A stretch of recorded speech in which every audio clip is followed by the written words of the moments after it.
first came across Melbourne Instruments about 6 months ago in Berlin at Superbooth 24, and their first instrument was this. It's the Nina, a 12-voice, 4-part multi-timbral synth with 2 analog and 1 digital wavetable oscillators per voice, an analog filter, effects and a sequencer, but its most unique and standout feature is obviously the motorized pots. And while I was at Superbooth, I recorded a nice demo of the Delia. It's like the digital version of the Nina with a few tweaks here and there, and of course it's got a keyboard. And again, it's got the motorized pots. And one of those was on prominent display in a glass box at their booth. And it's a cool idea, the use of motorized pots. We've had them in studios for years on large format consoles, and I've even got them on my little soft tube Console 1 fader controller. So they're not the preserve of big studios. So why don't we see them on synths? Because they seem like a brilliant idea. They seem like it just solves all those problems of catch up or instant control of your pots or pass through. All those other things are instantly fixed once you've got motorized pots. And I'll show you what I mean down here. So first off, if we just go to different, let's go to load, go to different patches, you can see straight away what's happening in each of the patches. So you don't need an editor to see what's happening. It's all there. And that's just the sort of face of it. That's the main functions. If we go into the modulation layer, we can see what's modulating what on each of the patches as well. So envelope generator 1 is modulating the cutoff, it's modulating that, it's modulating the tuning, it's modulating the position of oscillator 3. You see what I mean? If we go to another patch, I'll be looking at other things. So this is how quick it is just to see what's happening in your patch. So it just seems like such an obvious thing to do. Why don't we see them on loads of synths? And after speaking to them at Superbooth, I did walk away thinking, I wonder why we don't see them. Are they really expensive? What's the issue? And then I saw them in Machina Bristronica, and I was speaking to Signal Sounds who distribute them, and they were saying that Melbourne Instruments actually develop the technology themselves, which makes a whole lot more sense, because synth manufacturers generally make synths, don't they? So if there's not an off-the-shelf solution for them, if you can't just go and buy a motorized pot, Moog aren't going to develop one, Roland aren't going to develop one, Sequential aren't going to develop one, because nobody else is. Why would you? Now Melbourne Instruments has, and I think it's a game changer. And that's because Melbourne have got in-house expertise that's come from drone technology and all those drone motors, which are incredibly robust and resilient and can do extraordinary things. And this is where it was all born. So I'll show you some more of the tricks they've got up there. Brushless electronic motorized sleeves. And as I keep on showing you, we've got all this visual feedback, which is great. We've even got A and B patches within each patch. So we've got 2 patches and you can morph between them so you can see what's happening between the 2 patches. And this is all great. Again, all visual, but it's not all visual, the tricks that this can do. For example, if we look down here, we've got a list, and as we flick through the list, you won't be able to quite see what's happening here, but as I flick through that, it feels like it's an indented knob. It's clicking from position to position. But if I come out of there, let's go into this, for example, it's now, I mean, it's not controlling anything, but it's now really smooth. So the knobs can change the way they react depending on what you're getting them to do. If we look at this tune knob, for example, it feels nice and sort of, it's got like a nice bit of resistance to it, but it's also got a central indent. So you won't be able to see that really, but I don't know if well, you might be able to tell that I keep on stopping at 0 easily, and that's because it's a central indent. But that feels a lot more sort of resistance than this at the minute. This is back to the clicks again, as I select through that menu. But if I change this to coarse tuning, this is just octaves. So you get 2 octaves below 0 and 2 octaves above 0. And you can actually see there, it clicks. I've got to give it some welly. And if I try and turn that any more, you'd feel like you were going to snap a normal pot or break something there. So it's quite strong. That's really strong, that is. And that's the brushless magnetic motors we've got in there. So it's a really, really clever design. And we've got loads of resolution in these pots. So from here in the tune, let's go to the fine tune again. We can drop it by 700 cents, up 700 cents.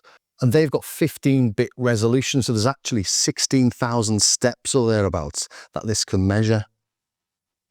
Obviously, we're just measuring 1400 there, but that's a lot more than your standard 0 to 127 on a standard potentiometer. Or standard MIDI controller, I should say. But another thing a MIDI controller won't do is show you the position of the knob as you change it via MIDI CC.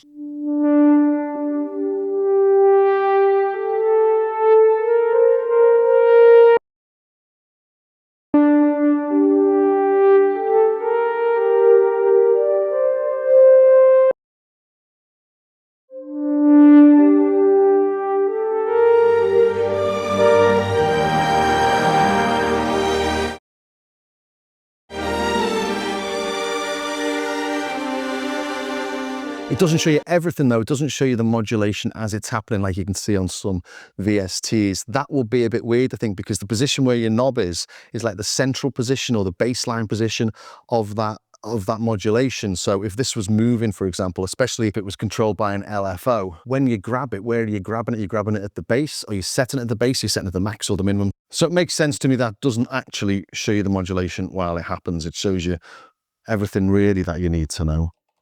But what about long-term performance? Well, I uploaded a couple of little Instagram videos of this, the things that I'm using for the little demo tracks and stuff like that in this video. And a few comments were really related around how do you know how it's going to last over so many years? You know, if your pot needs changing, how much is that going to cost? Can it be done? So I got in touch with Melbourne Instruments because it was something I was interested in as well, to be honest. And they told me that these pots being rated for drone technology, they're rated for 50 million cycles. So I did a little bit of a calculation myself. 50 million cycles is the equivalent to taking one of the knobs, twisting it once a second all the way for half an hour every day. I think that's considered, you know, that will be considered your battery, your synth.